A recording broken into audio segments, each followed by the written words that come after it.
Hello दोस्तों, स्वागत है आप सभी का टू द पॉइंट के एंशिएंट इंडियन हिस्ट्री के सेशंस में। हमने ऑलरेडी 5 चैप्टर खत्म किए हुए हैं। मैं रेकमेंड करूंगा कि पहले आप जाकर वो 5 चैप्टर देखें ताकि आप भी उस टाइमलाइन को फॉलो कर सकें जिस एंशिएंट इंडियन हिस्ट्री के टाइमलाइन को हम फॉलो कर रहे हैं। हमने 5th चैप्टर में बुद्धिज्म के बारे में पढ़ा। हमने देखा कि किस तरीके से वैदिक रिलीजियन के रिजिड स्ट्रक्चर और वर्ना सिस्टम की वजह से इंटेलेक्चुअल अवेकनिंग जो था वो एंशिएंट वर्ल्ड में हो रहा था। हमने देखा कि किस तरीके से गौतम बुद्ध और वर्धमान महावीर जैसे पर्सनालिटीज आ रहे थे। तो हमने पिछले चैप्टर में बुद्धिज्म से रिलेटेड उसके टेनेंट्स और बुद्धिज्म से रिलेटेड जितने भी फिलोसॉफिकल अंडरस्टैंडिंग्स थे उसके बारे में बात किया। आज के हमारे चैप्टर में हम जैनिज्म के बारे में बात करेंगे। हम बात करेंगे कि इस एंशिएंट रिलीजन के टेनेंट्स क्या है, इसके प्रोपाउंडर कौन थे, इसके फाउंडर और इसके रिवाइवर कौन थे।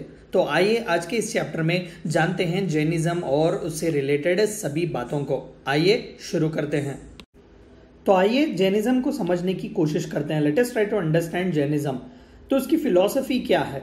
देखिए, it is a way to liberation and path to spiritual purity and enlightenment through disciplined non violence to all living creatures. हमने जब बुद्धिज्म की बात की थी तो हमने मध्यम मार्ग की बात की थी, यानी कि 2 एक्सट्रीम्स को अवॉइड करके एक मिडिल पाथ को जो है चूज किया जाता है। लेकिन जैनिज्म जो है वो एक्सट्रीम एंड्स को चूज करता है, यानी कि एक्सट्रीम नॉन वायलेंस जो है वो प्रोफेस करता है।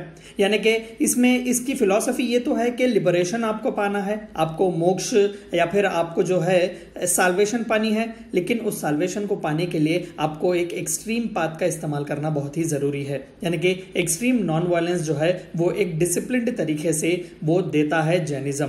सभी लिविंग क्रीचर्स को जो है वो जीने का हक है। हमें हक नहीं है कि हम किसी और लिविंग क्रीचर को मारें या फिर उसे दर्द दें। तो इस तरीके की एक नॉन वायलेंट फिलॉसफी जो है वो जैनिज्म में बेस्ड है और इसी के ऊपर जैनिज्म जो है चलता है।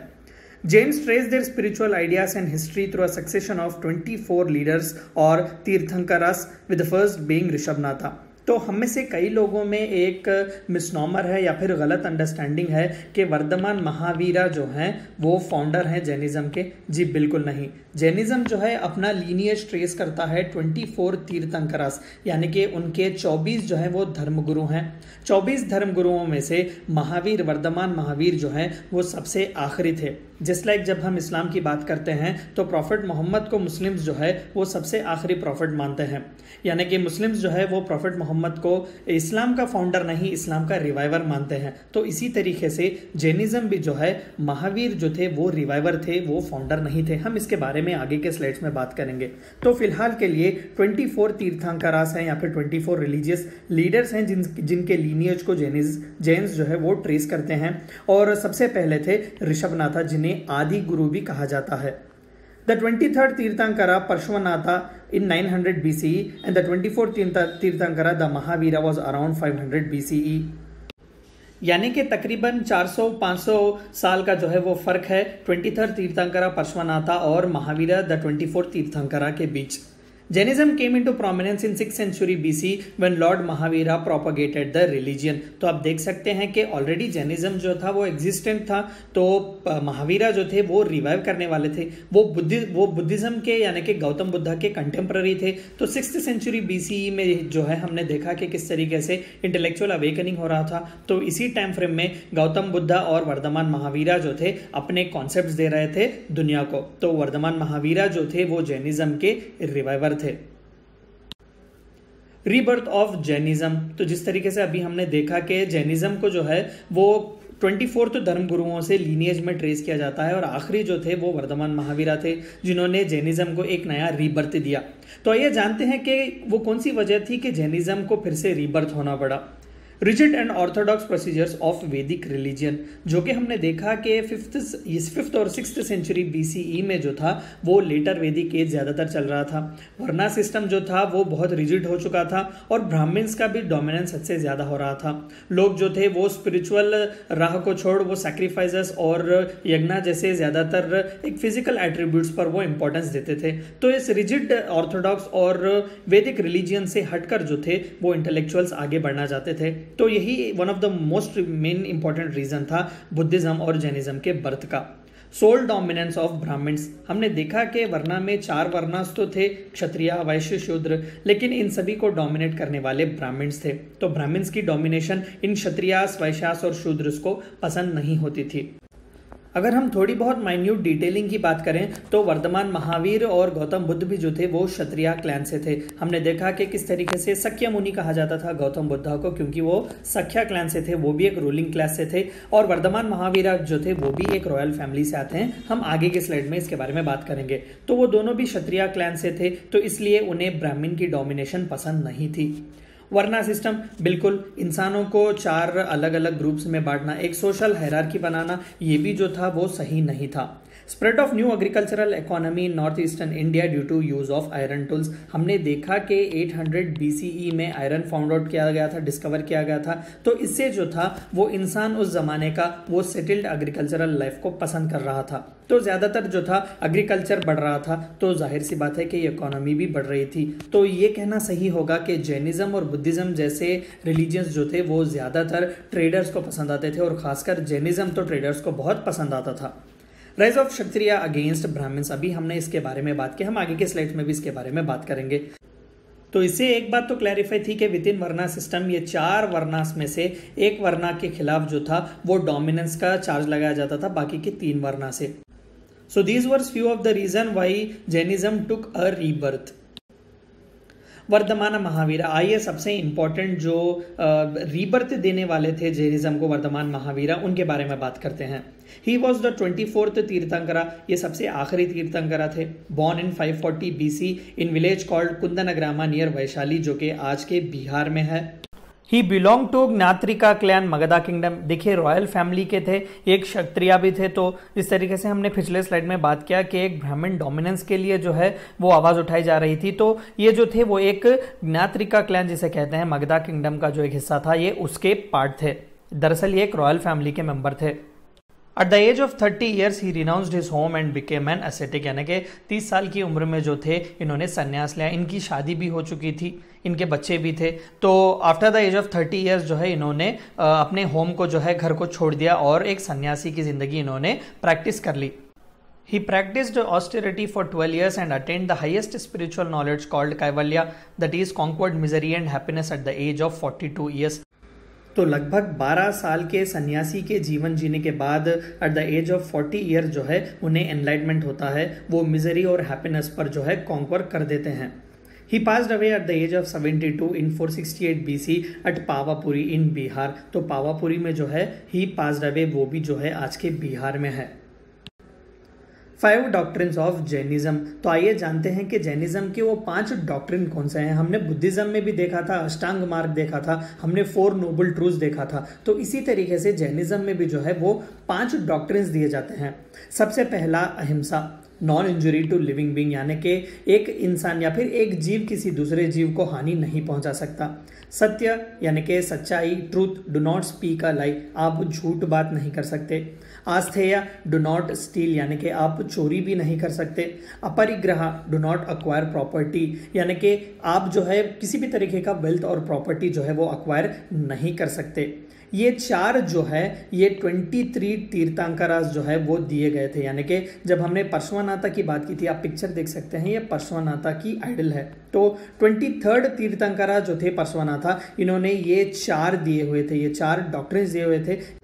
या फिर ये कहें तो सही होगा कि पहले से लेकर 23rd तीर्थंकरा तक ये 4 डॉक्ट्रिन्स जो थे वो जैनिज्म में एग्जिस्ट करते थे। लेकिन ये 5वां डॉक्ट्रिन जो था वो वर्धमान महावीरा ने ऐड किया हुआ था, जो ब्रह्मचर्य है, यानी कि ऑब्जर्व कंटिनेंस, यानी कि आप जो है दुनिया को छोड़ दें, एक सन्यासी की जीवन जो है वो अपना ले, ब्रह्मचर्य बन जाए, शादी बच्चे वगैरह ये संसार में ना पड़े। तो ये थे 5 डॉक्ट्रिन्स जैनिज्म के।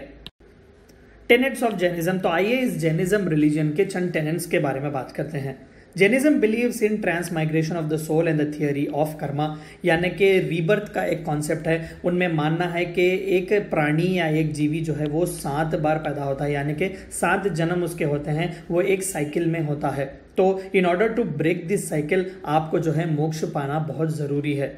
और जो है वो दीक्षा का एक कॉन्सेप्ट देते हैं जहां पर आप सन्यासी या साधु बनते हैं। जिस तरीके से हमने पिछले 5 डॉक्ट्रिन्स में से आखिरी वाला बात किया ब्रह्मचर्य, तो इस तरीके से जो है साधुस और साध्वीज बनते हैं जिससे कि आप इन 7 जन्म के साइकिल को तोड़ सकते हैं और मोक्ष पा सकते हैं। तो ट्रांसमाइग्रेशन ऑफ सोल इसमें मिलता है और थियोरी ऑफ कर्मा यानी कि आपके कर्म जो हैं आपके अगले और पिछले जिंदगी को इफेक्ट करने वाले हैं, इस तरीके का कॉन्सेप्ट जैनिज्म में देखने को मिलता है।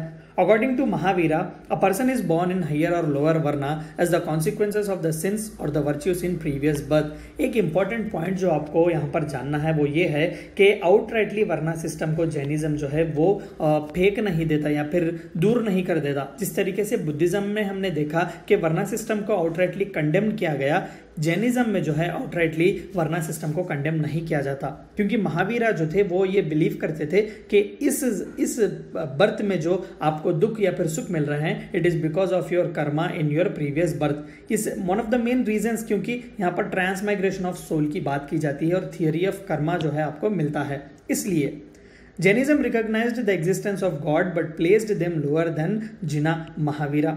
देखिए दरअसल जिना जो वर्ड है वो कॉन्करर या फिर विक्ट्री जिसे कहते हैं, तो महावीरा को जो है वो जिना भी कहा जाता है। तो ज़्यादातर जैन्स जो है वो एग्जिस्टेंस ऑफ गॉड में बिलीव तो करते हैं लेकिन महावीरा को जो है वो उनसे ऊपर रखते हैं। दरअसल गॉड का कॉन्सेप्ट जो है वो जैनिज्म में इतना सिग्निफिकेंट नहीं है जैसा कि हमें दूसरे मोनोथेइस्टिक या पॉलीथेइस्टिक रिलीजियंस में मिलता है। तो आइए आगे बढ़ते हैं, थ्योरी ऑफ प्लूरैलिटी के बारे में बात करते हैं जो कि जैनिज्म के एक टेनेंट्स में से बहुत इंपॉर्टेंट है, जिसे अनेकांतवाद कहते हैं। देखिए कॉन्सेप्ट बहुत ही सिंपल है। जैनिज्म का ये बिलीफ है कि वो जो अल्टीमेट ट्रूथ है जिस पर यूनिवर्स चलता है या फिर जो दुनिया की सच्चाई है, रियलिटी है, वो कॉम्प्लेक्स है, सिंगुलर नहीं है। उसे अलग अलग तरीके से इंटरप्रेट किया जा सकता है, अलग अलग तरीके से वो खुद को एग्जिबिट करता है, जिसे अनेकांतवादा भी कहते हैं। Syadvada emphasis on methods of examining different probabilities, यानी कि जिंदगी में हर वो चीज़ जो हम करते हैं उसे प्रोबेबिलिटी के हिसाब से देखना, उसे एम्फोसिस करना, इस तरीके से एग्जामिन इस तरीके से करना कि उसके अलग अलग प्रोबेबिलिटीज हो सकते हैं। तो ये थे चंद इंपॉर्टेंट टेनेट्स जैनिज्म के। 3 ज्वेल्स और त्रिरत्ना, आइए इस कॉन्सेप्ट के बारे में भी जानते हैं। Jainism believes and mainly aims at attainment of liberation for which no ritual is required। Another important concept जो आपको याद रखना ये है कि रिचुअल्स पर जो है इंपॉर्टेंस या फिर एम्फोसिस नहीं दिया जाता। हमने पिछले स्लाइड में देखा कि वर्ना सिस्टम को आउटराइटली जो है वो कंडेम नहीं किया गया, लेकिन रिचुअल सिस्टम को जो है आउटराइटली कंडेम किया जाता है, क्योंकि अगर आपको लिबरेशन या मोक्ष पाना है आपको इनर सेल्फ अटेनमेंट या फिर सेल्फ अवेकनिंग करना पड़ेगा। रिचुअल या सैक्रिफाइस से कुछ नहीं होने वाला। तो ये अटेनमेंट या फिर ये स्पिरिचुअल अटेनमेंट या फिर ये लिबरेशन किस तरीके से किया जाता है? तो it can be attend 2-3 principles, यानी कि 3 प्रिंसिपल्स दिए गए थे जिसे त्रिरत्न कहा जाता है। हमने जिस तरीके से अष्टांग मार्ग की बात की बुद्धिज्म में, तो जैनिज्म में त्रिरत्न आपको मिलते हैं। तो आइए देखते हैं कि वो त्रिरत्न क्या है। सबसे पहला है राइट फेथ, यानी कि सम्यक दर्शन जिसे हम कहते हैं, आपको सही फेथ रखना पड़ेगा। दूसरा है सम्यक ज्ञान, यानी कि राइट नॉलेज, आपको सही नॉलेज रखना पड़ेगा। और तीसरा है सम्यक चरित्र, यानी कि राइट एक्शन, सही एक्शन आपको करने पड़ेंगे। तो इन तीनों प्रिंसिपल का इस्तेमाल करके एक जीव या फिर एक प्राणी जो है वो लिबरेशन या फिर मोक्ष जो है अटेन कर सकता है। स्प्रेड ऑफ जैनिज्म, तो आइए देखते हैं कि जैनिज्म किस तरीके से स्प्रेड हुआ। Jainism admitted both men and women in its order, तो बहुत ही लिबरल था जैनिज्म, तो बोथ मेन और वुमेन को जो है वो अपने संघ में एक्सेप्ट कर रहा था। तो this is one of the reason क्योंकि जैनिज्म को इतना अच्छा खासा रिस्पॉन्स मिला था ऑन पार विद बुद्धिज्म। हालांकि बुद्धिज्म जो था वो बहुत ही वास्टली और रैपिडली स्प्रेड हुआ था, बट स्टिल जैनिज्म भी जो था वो पीछे नहीं था। Famine in Magadha led to the spread of Jainism in south India. हम आगे के स्लाइड्स में देखेंगे कि किस तरीके से भद्रबाहु जो थे वो चंद्रगुप्त मौर्य के साथ साउथ में आ जाते हैं, क्योंकि फेमाइन था वहां पर। तो this was one of the reason के 12 साल जो थे वो साउथ में कई जैन मॉन्क्स थे। तो साउथ में खासकर आज के कर्नाटक के एरिया में जैनिज्म जो था वो बहुत ही अच्छे तरीके से स्प्रेड हुआ है। The great Mauryan king Chandragupta Maurya during his last years became a Jain ascetic and applied the concept of Sallekhana to himself। इससे पहले कि हम आगे बढ़ें, मैं आपको एक इम्पॉर्टेंट कॉन्सेप्ट सल्लेखन के बारे में बताना चाहूँगा। हमने पिछले स्लाइड्स में दीक्षा के बारे में बात किया, जहाँ पर जैन मॉन्क्स जो है साध्वीस और साधुस बनते हैं, यानी कि वो दुनिया को छोड़ एक मॉन्क की जिंदगी इस्तेमाल करते हैं जिसे दीक्षा कहा जाता है। सल्लेखन जो है वो आखिरी स्टेजेस में किया जाता है, जिसे एक एक्सेप्टेड डेथ भी कहा जाता है या फिर इसे एक रिचुअल टुवर्ड्स डेथ कहा जाता है, जहाँ पर एक मॉन्क जो साध्वी हो या साधु हो वो खुद को जो है हंगर से मारते हैं, यानी कि वो सबसे पहले सॉलिड फूड लेना बंद करते हैं, इसके बाद लिक्विड लेना बंद करते हैं और इसके बाद टोटल खाना जो है वो बंद कर देते हैं, पानी वगैरह भी वो नहीं लेते। तो कहीं ना कहीं जो है इसके वजह से टोटल फूड जो है वो बंद होने की वजह से, इनटेक बंद होने की वजह से ऑटोमेटिकली बॉडी डिग्रेड होती है और मर जाते हैं। तो इसे सल्लेखन कहा जाता है, जो कि बहुत ही यूनिक कॉन्सेप्ट है जैनिज्म का। तो किंग चंद्रगुप्त मौर्य जो थे उन्होंने भद्रबाहु जो थे उस वक्त बहुत बड़े जैन मॉन्क थे, तो उन्हें अकम्पनी किया गया था श्रावण बेलागोला में जो आज के कर्नाटक में है, तो वहां पर उन्होंने सल्लेखन परफॉर्म किया था। इस पॉइंट से इंपॉर्टेंट पॉइंट्स जो हमें ग्रैब करना है वो सबसे पहले ये है कि जैनिज्म को कहीं ना कहीं रॉयल पैट्रोनेज मिला हुआ था, क्योंकि मगध के सबसे इंपॉर्टेंट रूलर थे चंद्रगुप्त मौर्य। अशोका के बाद, दरअसल अशोका जो थे वो इनके पोते थे। तो चंद्रगुप्त जैसे इंपॉर्टेंट रूलर का जैनिज्म को एक्सेप्ट करना, it speaks a lot about the influence of Jainism. Jainism did not very clearly mark itself out from Vedic religion, hence it spread where Brahmanical order was weak। हमने पिछले slides में देखा कि outrightly वर्ण system को इन्होंने condemn नहीं किया। तो इस तरीके से जहां पर ब्राह्मणिकल ऑर्डर वीक था, जैनिज्म ने अपना मार्क वहां पर छोड़ा, यानी कि अटस्टेड जो है वो इमीडिएटली वैदिक रिलीजन से अलग दिखाने की कोशिश नहीं कर रहा था। जहां जहां वैदिक रिलीजन कमजोर था, जैनिज्म वहां पर पहुंच रहा था। First Jain council was held at Pataliputra in 3rd century BC and was presided by Stulabhadra। तो पाटलिपुत्र में जो था वो पहला जैन काउंसिल रखा गया था। हमने देखा कि बुद्धिज्म के 4 काउंसिल्स रखे गए थे, तो इसी तरीके से जैन के जो थे वो 2 काउंसिल्स रखे गए थे। पहला जो था वो पाटलिपुत्र में हुआ था, जो कि आज के बिहार के पटना के एरिया का है। Second Jain council was held at Vallabhi in 512 AD and was presided by Devardhikshamas Ramana. तो ये जो थे वो वल्लाभी के सेकंड काउंसिल में उन्होंने प्रिसाइड किया हुआ था। सेक्ट्स इन जैनिज्म, तो आइए जैनिज्म में जो सेक्ट्स हैं उसके बारे में बात करते हैं। तो 2 मेजर सेक्ट्स हैं जैनिज्म में। पहला जो है वो दिगंबर है, दूसरा जो है वो श्वेतांबर है। The division occurred mainly due to famine in Magadha, which compelled a group led by Bhadrabahu to move south। हमने देखा पिछले स्लाइड में कि चंद्रगुप्त मौर्य भद्रबाहु जी जो कि उस वक्त के बहुत बड़े जैन मॉन्क थे, उनके साथ श्रावण बेलागोला कर्नाटक आ जाते हैं और 12 साल जो है जैन मॉन्क साउथ इंडिया में ही ज़्यादातर रहते हैं। तो इस वजह से एक छोटा सा रिफ्ट आता है। तो आइए जानते हैं इसके बारे में। The group left in north started wearing clothes and group in south followed strict rules। हमने टेनेंट्स में देखा, 5 जो जैनिज्म के टेनेंट्स थे, हमने उसमें देखा कि किस तरीके से एक सीवियर ऑस्टेरिटी दी जाती है। तो कपड़े पहनने से भी मना किया गया था जेंट्स को। तो वो ग्रुप जो नॉर्थ में रह गया था, उन्होंने कहीं ना कहीं एक छोटा सा चेंज ले लिया था और वो कपड़े पहनना उन्होंने शुरू किए हुए थे। लेकिन जो साउथ में आ गए थे भद्रबाहु के साथ, उन्होंने स्ट्रिक्टनेस इसी तरीके से मेंटेन किया हुआ था। तो जो नॉर्थ में बच गए थे वो स्थूलभद्र, जो कि पहले काउंसिल में जिन्होंने प्रिसाइड किया हुआ था, पहले जैन काउंसिल में, उनके फॉलोअर्स थे जिन्होंने व्हाइट कपड़े पहनना शुरू किया हुआ था। और जो साउथ में भद्रबाहु के सपोर्टर्स थे वो दिगंबर बन गए और जो नॉर्थ में थे वो श्वेतांबर बन गए। दिगंबर जो भद्रबाहु के फॉलोअर्स थे ज़्यादातर कंप्लीट न्यूडिटी जो है वो सपोर्ट करते थे, यानी कि कपड़ा पहनने की कोई ज़रूरत नहीं है। फॉलो ऑल 5 वॉव्स, यानी कि वो जो 5 वव्स दिए गए हैं, सत्य, अहिंसा, आस्तेय, अपरिग्रह और ब्रह्मचर्य, ये 5 को भी फॉलो करते हैं। और दिगंबर ये बिलीव करते हैं कि वुमेन जो है वो लिबरेशन अटेन नहीं कर सकते। श्वेतांबर जिन्होंने स्थूलभद्र को फॉलो किया, जो कि नॉर्थ में रह गए, वो वाइट क्लोथ जो है वो पहनते हैं। दे फॉलो ओनली 4 वॉव्स एक्सेप्ट ब्रह्मचर्य, यानी कि शादी जो है करना उनके इसमें अलाउ किया गया है। This is also one of the most important differentiation between Digambaras and Shvetambaras. Believe women can achieve liberation, तो थोड़ा बहुत लिबरलाइज्ड कॉन्सेप्ट भी है श्वेतांबर्स का, क्योंकि उन्हें लगता है कि औरतों को जो है वो औरत जो है वो लिबरेशन पा सकती है, मोक्ष पा सकती है। Contribution of Jainism to India, तो आइए आखिर में जानते हैं कि हिंदुस्तान को जो है जैनिज्म ने क्या कंट्रीब्यूट किया। आर्किटेक्चर, बिल्कुल one of the most important contributions to Indian society and Indian culture from Jainism is art and architecture. क्योंकि रॉयल पैट्रोनेज इस रिलीजन को मिलता था। कई साधु मॉन्क्स जो थे उनके लिए रहने के लिए कई अच्छे अच्छे बड़े बड़े जो थे वो चैत्यास या विहारास बनाए जाते थे। तो आर्किटेक्चर जो था वो बहुत ही अच्छा फ्लरिश हो रहा था। एग्जाम्पल जो था वो गोमतेश्वरा बाहुबली का स्टैच्यू जो कि श्रावण बेलागोला कर्नाटक में है। आपने टीवी में भी देखा होगा कि 12 साल में एक बार जो है वो पाल अभिषेक किया जाता है। एक बड़ी सी भद्रबाहु की मूर्ति है जहाँ पर एक बहुत ही प्रोमिनेंट जो गोमतेश्वरा की जो मूर्ति जिसे हम कहते हैं वो कर्नाटक में है। तो इस तरीके से आर्किटेक्चर को भी बहुत बढ़ावा दिया गया। लिटरेचर बिल्कुल Prakrit and Kannada language cherished where Agam Sutras sacred books of Jain religion were compiled. तो साउथ में आने की वजह से कन्नड़ा पर और नॉर्थ में रहने की वजह से प्राकृत लैंग्वेज में जो है लिटरेचर बहुत ही अच्छी तरीके से लिखा गया था। अगम सूत्रास जो कि सेक्रेड बुक्स हैं जैनिज्म के, जो डील करते हैं जैन फिलॉसफी से, जैन कोड ऑफ कंडक्ट और जैन मॉरल से, तो वो भी लिखे गए थे। द जैन थियरी ऑफ अनेकांतवादा जिसके बारे में हमने पिछले स्लाइड्स में बात किया, तो ये मॉडर्न इंडिया में बहुत ही इंपॉर्टेंट है, बहुत ही एक इन्फ्लुएंशियल कॉन्सेप्ट अगर हम कह सकें, क्योंकि ये सपोर्ट करता है एब्सेंस ऑफ फेनेटिसिज्म।